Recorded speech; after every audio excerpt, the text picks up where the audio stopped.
Hey guys, before we roll the intro to today's video, I just wanted to give you a heads up that what we're doing is something actually quite special. Now, many of you know we have another YouTube channel, and that is our Calvary Chapel Signal Hill live channel, where we air all of our church services. And last week for our Sunday evening service, I was with David Tal and we were taking questions and answers about Israel. Now, a very important question came up about Ezekiel 38 and Bible prophecy, and I thought that I would feature that for today's video.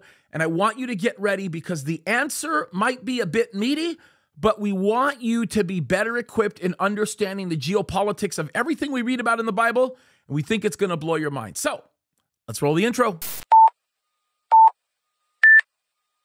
Folks, we've been spending a lot of time talking about the things happening in Israel. It's critical that we understand these matters. They are undoubtedly biblical, and they have everything to do with things that we know are coming. God always gets his predictions right, and folks, many of those predictions are beginning to come into fruition now. And in today's video, we're gonna highlight one small part of the puzzle that points to the fact we are close to the end. It's time to sober up. Our redemption draws near. What do you think could happen to take Israel from this condition of war to a place of tranquility and unwalled villages described in Ezekiel 38? Israel doesn't want the walls. We don't want the walls. And I don't know if you know, but we've got a Mediterranean Sea as one of our borders.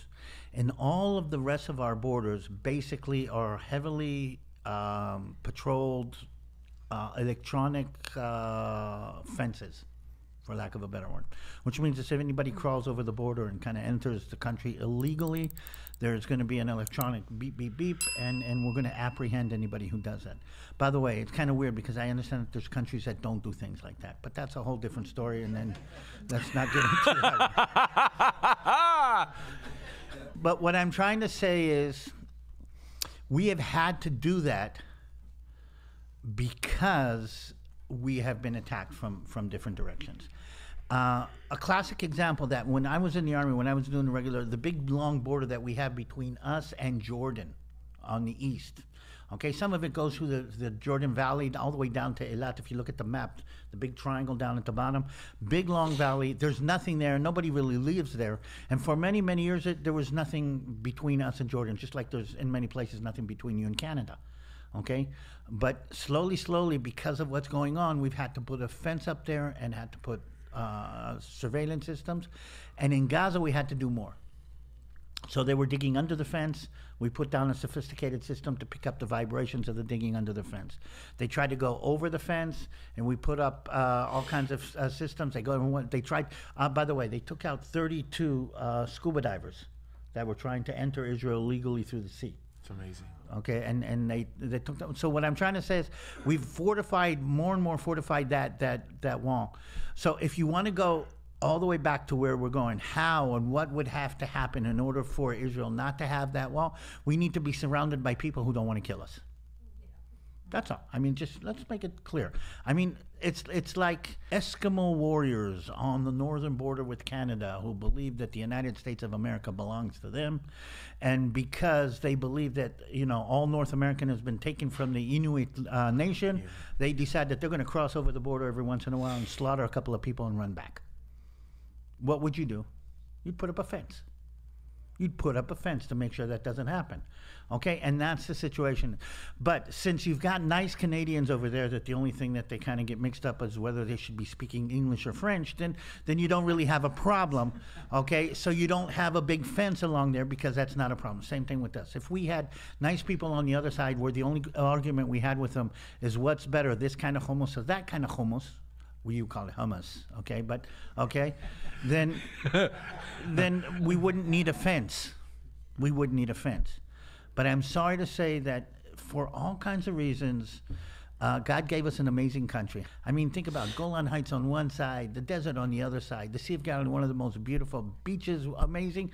I mean, we've got an amazing country. God gave us an amazing country, just put us in a really crummy neighborhood. Yeah. That's true. And the neighborhood is going down the drain as we speak, and there is an answer. So if the neighbors become nice Canadians, then we won't need a fence and we can sit in cities that don't have walls. Yeah. That was the inner side. Yeah, Ezekiel 38 actually tells us what's necessary in order for the unfenced cities to exist. What Ezekiel 38 actually tells us is that there is an element of economic prosperity that exists within Israel that seemingly becomes so strong that there will not any longer be a necessity for the fenced cities. Now, if this was even a few years ago, this would be a particularly puzzling conundrum, especially for those of us that study Bible prophecy and understand the geopolitics of the area, because to create the type of strength, economic strength in Israel that would be necessary in order to have unwalled cities, what you would in essence have to do is you would have to be able to develop normalization between nations that surrounded Israel. Because let me tell you what the current conundrum is with respect to Arab nations and the nations that fall in between the Arab nations, or rather on the outside of those Arab nations and Israel itself. The problem is, how do you transport goods and services? Right now, the typical mindset that exists in countries like India or countries that are, let's just to be, I'm being very general here, that are east of Saudi Arabia or anything south of the Gulf of Aden, like some of the mid or Central African countries, whether you're talking about Djibouti or you're talking about Ethiopia or some of these other areas. Right now, the way that most items are being traded is you take a path through what might be the Indian Ocean into the Red Sea. And the problem with the Red Sea is that you're limited in terms of the type of traffic that you can bring into the Red Sea, because the Red Sea, believe it or not, is very shallow. So the only places that a lot of the trade boats can actually go is dead center of the Red Sea, because that's where the deepest valleys are in the sea. So when they go there, that's what happens. And then what they do is they go up the Red Sea, into the Suez Canal, through the Suez Canal into the Mediterranean, and then they're very limited once they're in the Mediterranean how they can actually bring trade, especially if you're talking about a nation like Saudi Arabia into trading with a nation like China or one of the what they would call the Indies nations, anything like that. It's very, very difficult to do trade. Well, the thing that's really interesting is if you want to fix the economics of all of that, the most ideal thing to do, which was unknown before, is you create a normalization agreement between many of the nations that are close to Israel. Specifically, you'd want to be interested in Saudi Arabia. You'd want to be interested in being able to develop normalization with areas in the Gulf, right? The Persian Gulf, so which is something that we're seeing. And as a result of that normalization, what it will do is it will encourage a specific type of trade that will take the transport of goods and services from areas like India, Pakistan, from 6 to 12 days all the way down to a day and a half. And the way that that would happen is to be able to create a land bridge in between all of those nations that would bring you into Israel through and outside into the port in the Mediterranean and up into, whether if you want to go into the Caspian Sea, if you want to go further north, even if you want to go into areas of Russia, you have the ability to be able to go do that, especially when you start talking about the necessity to understand the difficulty that comes with a portion of the Mediterranean where there's an island called Cyprus that can become a real pain in the rear for everybody. So the thing that's happening right now is the Arab nations are recognizing the need to develop normalization with Israel. Saudi Arabia for sure is not going to give up on the idea of normalization. And here's the biggest reason why they're not giving up on normalization. They're not giving up on normalization because Yemen, right? The southern border of Saudi Arabia is Yemen. There are portions of Yemen that really concern them, especially closer to the east where you have the Red Sea, and in that portion of the east that's controlled by the Yemenis Houthis, there is direct danger involved because the same tools that the Houthis are using are the same tools that Hezbollah in the north in Lebanon is actually using to fire weapons at Israel. Now, some people might minimize the effectiveness of the Houthis and the effectiveness of Hezbollah, but Hezbollah and the Houthis are far more sophisticated than anything you're going to see in Hamas. Sophisticated because they actually have guided missiles. They actually have the ability to be able to shoot things. Let's just put it this way. If Hamas has 40 missiles, Hezbollah has 4,000 missiles, okay? And they're much more better. They're not made out of pipes that are coming out of the water pipes that they're cutting out of from inside the underground in Gaza. That's why they don't have water. Right, yeah. Which is why they don't have water. It's coming from very sophisticated technology that Iran is giving to them. Now, I'm gonna bring this all home because it's important to understand this. Saudi Arabia says, I've got a benefit here. One of the greatest benefits they have comes from a conundrum that the United States of America created. When Joe Biden actually declared that the Yemeni Houthis were not enemy combatants, that meant that Saudi Arabia's hands were tied. Why were their hands tied? Their hands were tied because they could no longer use anything that they purchased from the United States to defend themselves in order to act unilaterally against the Yemeni Houthis, because if they're not declared combatants or recognized as combatants or terrorists by the United States, their ability now is held back from being able to manage anything in terms of defending themselves. So what did they do recently? 2 years ago, they go to Putin and they say, Russia, we're going to make a deal with you. We're going to take 25% of our defense budget. We're going to hand it over to Russia. And we're basically going to ask you to give us your S-300 and S-400 batteries. We're going to take some MiGs from you. We're going to retrain some of our pilots. We're going to teach them how to be able to do this. And Russia happens to do what Saudi Arabia planned on Russia doing and say, don't worry about the Houthis, by the way. They might still be a problem, but I've got a connection to Iran. And as a matter of fact, what I'm eventually going to do is I'm going to fix your problem with Iran, which he's beginning to do because he's getting China involved in brokering some kind of a peace deal between Iran and Saudi Arabia. By the way, don't be deceived. That's not China doing it. It's actually Russia that's actually doing it. So here's the thing that gets really interesting. Russia now is becoming the big player in the Middle East. When we talk about Ezekiel 38, we talk about Gog.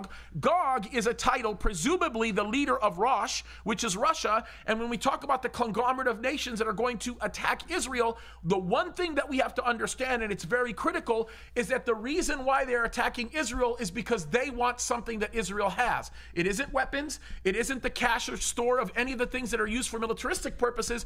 They want what Israel has, and what Israel has is natural resources that nobody else has. By the way, it's ironic that through all of the nonsense that we did in the United States of America, we basically forced the hand of Russia to start dealing, a brokerage dealing, all of their energy resources to other nations. They just made a $300 billion deal with China that they know dang well they're not going to be able to finish, which is why the XL oil pipeline is such a significant variable that exists, because it deals with the land bridge problem that exists between the resources that they have slightly south to them in the Caspian and the Black Sea, and the problem that they have with the gap in the Mediterranean, which is why the complexities associated with what happened with Lebanon and the deal that they had with Mediterranean assets that existed off the course of the Mediterranean that Biden gave to them created a whole lot more hostility between Israel and, of course, the rest of the Middle East.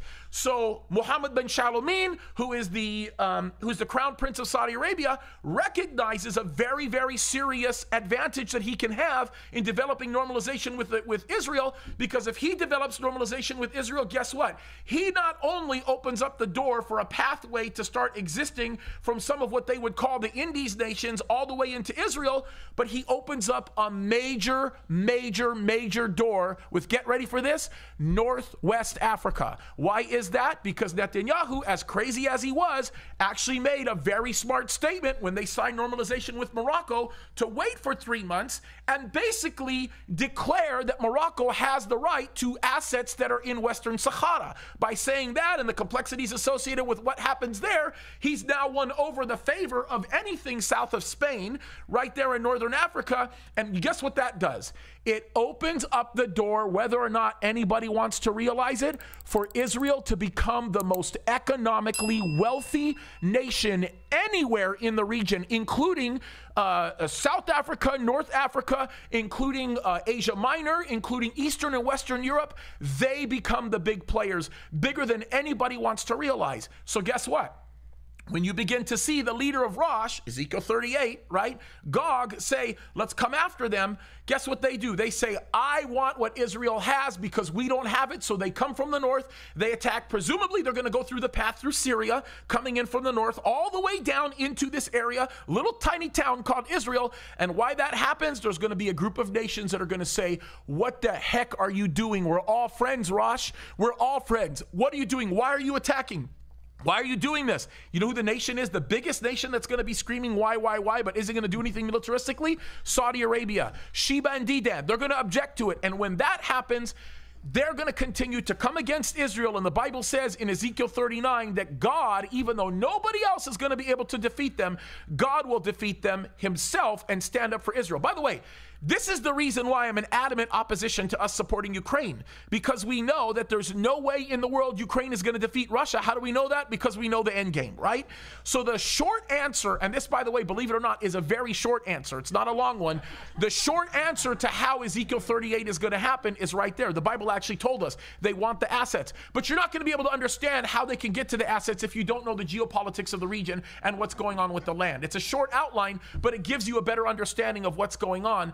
And it all really comes down to the Mediterranean, the Suez Canal, the Red Sea. Oh yeah, and by the way, did I forget to tell you that Russia is one half of a major civil war that's going on in Libya, and they're actually winning. And now, because, by the way, we gave them the winning for that civil war because we did something in a little town called Benghazi that completely ruined everything, not to mention what happened in Egypt with Shawara Tahrir and allowing Islamic Brotherhood to take over, which, by the way, Hamas came from Islamic Brotherhood. So in case everyone wants to understand the affiliation, which brings us to the Gaza discussion. And I'm going to ask a question that hasn't been asked, but is here in the air. And I was sitting here listening to this, and I'm saying, how do I connect the walled cities and the unwalled cities and everything that we talked about?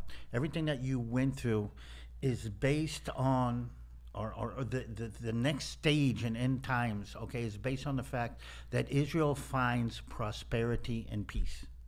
I mean, without that, we can't go to the next 100%. step. And everything that we talked about. 100%. What I just now realized, that what Hamas did was to cut off the first stage in this end time prophecy that you've just now heard. But can I tell you what that means? That means they're going to accelerate it. Of course, but what I'm trying to say is, it's not by chance that they pressed this button just now. That's right. They saw all of this getting closer. But the first stage is peace with Saudi Arabia, peace with the Abrahamic Accords. Have you heard that term? Yeah. Peace with Saudi Arabia, Abrahamic Accords, prosperity. And if you stop that, you stop that whole sequence 100%. Of events that you just now heard. So why did Hamas push that button now? Or why did Iran push Hamas to push the button? Or why did Satan push Iran to push the button for Hamas now? Is because if you stop that, you stop this whole sequence of events. And this is the part that's crazy.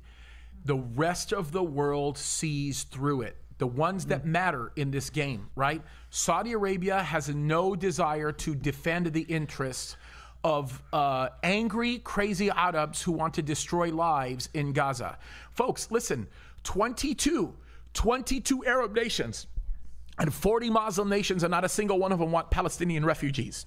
Why? Because it's not that they don't care about Palestinians. They're concerned about the problem that comes with Islamic Brotherhood and Hamas and Hezbollah and the Houthis and Iran. And the issue is this. All of these minorities are realizing a very large problem because they are the minorities, right? This small group of Shiite Muslims with a few Sunnis that are joining up are recognizing that their efforts are about to dwindle even more significantly because the rest of the world are seeing this action and says, this is not worth us not having the prosperity that we've worked so hard for. Listen to the interview that Mohammed bin Shalomeen did with Brett Baer on Fox. I did a video on this. I provided commentary. He made it very clear. He does not want to be or continue in the G20. He wants to be part of the G7. Yeah. And the only way he gets to the G7, the only way in his mind, is by becoming such an undeniable economic force, right, that they cannot deny him entry into the G7, which, by the way, brings us to all of these contributing variables that David just talked about that is going to force this picture of peace because money talks. They all want money. By the way, Russia especially wants Israel to benefit in this. Why? Because Israel not only has a natural resource that interests them, but Israel also has a pipeline that transports that natural resource, which is very important to talk about, especially going into the Mediterranean and creating the bridge into the southern portion of Greece and potentially Italy to draw those natural resources into further north into Europe. And people are not thinking about that. But Putin is a lot smarter than people think. He's not a dummy. He's not a dummy, and neither are these other nations. They're just not. They're just not. And what David says is right, 100%. We're moving in that direction very, very quickly.